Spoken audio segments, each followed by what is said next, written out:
An einem frühen Sommernachmittag in der Stadt Jasper im kanadischen Alberta wurde die friedliche Szene durch dringende Nachrichten unterbrochen. Das Tierrettungszentrum erhielt einen Anruf von einem Anwohner, der in der Nähe des riesigen und eisigen Maligne Lake lebt. Der Anrufer meldete, dass ein Rotfuchs mitten im See zappelte und jeden Moment untergehen könnte. Adam, ein erfahrenes Mitglied des Rettungsteams, zog sofort eine Schwimmweste an, schnappte sich ein Netz und eilte zum Boot. Der Maligne Lake glitzerte im Sonnenlicht des späten Nachmittags, die kleinen Wellen erschwerten die Sicht. Nach einer Weile des Suchens entdeckte er einen kleinen roten Punkt, der schwach im kalten Wasser trieb und zappelte. Der Fuchs war erschöpft, seine 4 Beine strampelten wild und wurden dann schwächer, sein Kopf senkte sich jedes Mal, wenn die Wellen brachen. Adam manövrierte das Boot geschickt heran, streckte das Netz aus und zog es aus dem reißenden Wasser. Wasser tropfte aus dem durchnässten roten Fell und lief ihm die Arme hinunter, während er das kleine Leben festhielt. In den Augen des Fuchses blitzten Panik und Angst, doch sein Körper war zu schwach, um sich zu wehren. Adam hielt es dicht an seine Brust und sein gleichmäßiger Atem half, das Zittern zu beruhigen. Das Rettungsboot kehrte zum Ufer zurück, in der Hoffnung, der Grenze zwischen Leben und Tod gerade noch zu entkommen. Im Rettungszentrum Jasper wickelte Adam den Fuchs schnell in eine dicke Decke, um seinen Körper warm zu halten. Der Tierarzt untersuchte es sorgfältig und kam zu dem Schluss, dass es sich lediglich um Unterkühlung und starke Erschöpfung handelte. Die Crew nannte sie Raya, ein Symbol für Licht und Hoffnung nach Widrigkeiten. Raya war zunächst misstrauisch, kauerte in der Ecke des Käfigs und beobachtete jede Bewegung mit ihren Augen. Adam saß geduldig in der Nähe, redete leise mit ihm und half ihm, sich an die menschliche Anwesenheit zu gewöhnen.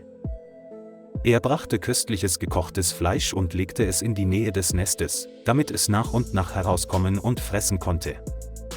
Am 3. Tag näherte sich Raya schüchtern dem Essen, obwohl Adam immer noch direkt davor saß.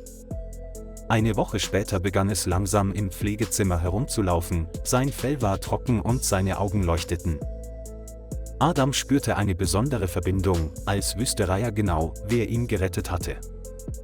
An einem ruhigen Abend näherte es sich, stupste seine Hand an und zog sich dann in sein Nest zurück. Dieses fragile Vertrauen machte ihm klar, dass es ihn als sicheren Ort betrachtete, auf den man sich verlassen konnte. Den Rettungskräften fiel auf, dass Raya sich zurückzog und stiller war, wenn Adam in der Nähe war. Nach einem Monat beschloss Adam, Raya zurück in die Hütte zu bringen, um sich weiterhin besser um sie zu kümmern. Adams kleine Hütte liegt am Rande des Jasperwaldes, umgeben von grünen Kiefern und einem plätschernden Bach. Er bereitete ein warmes Nest am großen Fenster vor, in das Morgensonnenlicht hell hineinfiel. Raya gewöhnte sich schnell an ihr neues Zuhause, lag oft in der Sonne und beobachtete den Wald. Nachmittags geht Adam mit Raya am Waldrand spazieren und lässt sie die freie Natur spüren. Raya erkannte allmählich die vertraute Stimme und drehte sich oft um, wenn sie Adams Schritte hörte. Obwohl es noch immer seine wilden Instinkte besaß, war ihm die Sicherheit seiner Arme nicht fremd. Ein weiches Lederhalsband mit einem kleinen Namensschild gibt Raya ihre eigene, einzigartige Erkennungsmarke. Abends, während Adam am Feuer las, rollte sich Raya zu seinen Füßen zusammen und atmete gleichmäßig und friedlich. Als Adam krank wurde, verließ Raya das Bett nicht mehr und verfolgte mit ihren Augen jede noch so kleine Bewegung. Die Gefühle zwischen dem Mann und dem Fuchs wuchsen, still und fest. Adam verstand, dass der Tag, an dem Raya in den wilden Wald zurückkehrte, mit der Blüte des Frühlings kommen würde. In seinem Herzen machte er sich immer Sorgen um diesen Moment der Trennung. Als im gesamten Jasper Forest Wildblumen blühten, wusste Adam, dass es Zeit war, Raya in die Wildnis zurückzubringen. Er nahm es mit in den tiefen Wald, wo es ruhig war und es Nahrung im Überfluss gab. Er nahm das Halsband ab, seine Hände zitterten, als er Rayas dichtes Fell berührte. Der Fuchs stand einen Moment still und seine Augen funkelten im sanften Frühlingssonnenlicht. Es ging nicht sofort weg, sondern sah ihn lange an, als würde es sich an die vertraute Gestalt erinnern. Schließlich drehte es leicht den Kopf und verschwand leise im tiefgrünen Wald. Adam stand still und lauschte dem Rauschen des Windes und dem Klang seines Herzens. Als er nach Hause zurückkehrte, fand er dort, wo Raya gewesen war, eine große Leere vor. Dennoch glaubt er, dass Raya frei und stark in der Wildnis leben wird. Jeden Morgen richtete sich sein Blick noch immer mit einer schwachen Hoffnung zum Waldrand. Der Winter in Jasper ist hart, weißer Schnee bedeckt das Dach und den Eingang. In einer kalten Nacht, als Adam das Feuer anzündete, kam ein leises Kratzgeräusch von der Holztür. Zuerst dachte er, es sei das Rauschen des Windes, aber das Geräusch wiederholte sich, geduldig und stetig. Er öffnete die Tür und sein Blick blieb plötzlich an einer vertrauten Gestalt im Schnee hängen. Es war Raya, ihr Fell war dicht und glänzend und ihre Augen leuchteten noch immer.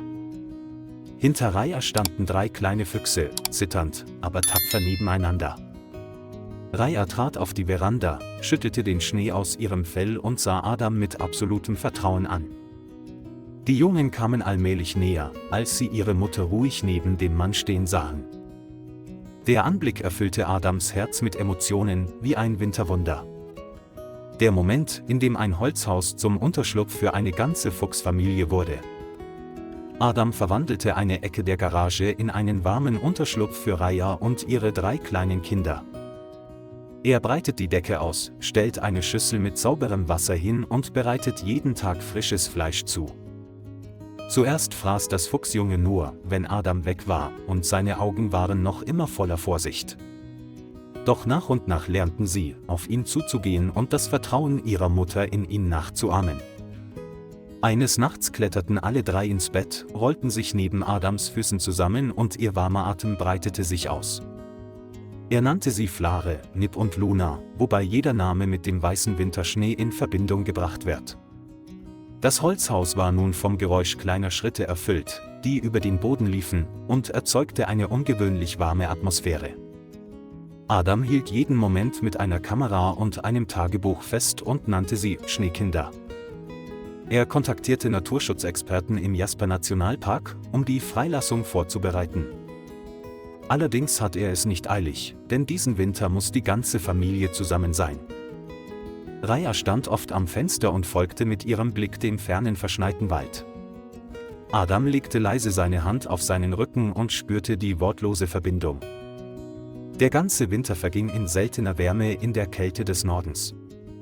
Als der Schnee schmolz und der Frühling zurückkehrte, führte Adam Raya und ihre 3 Kinder in den Jasper Forest. Er folgte jedem ihrer Schritte in die Natur, sein Herz voller Vertrauen.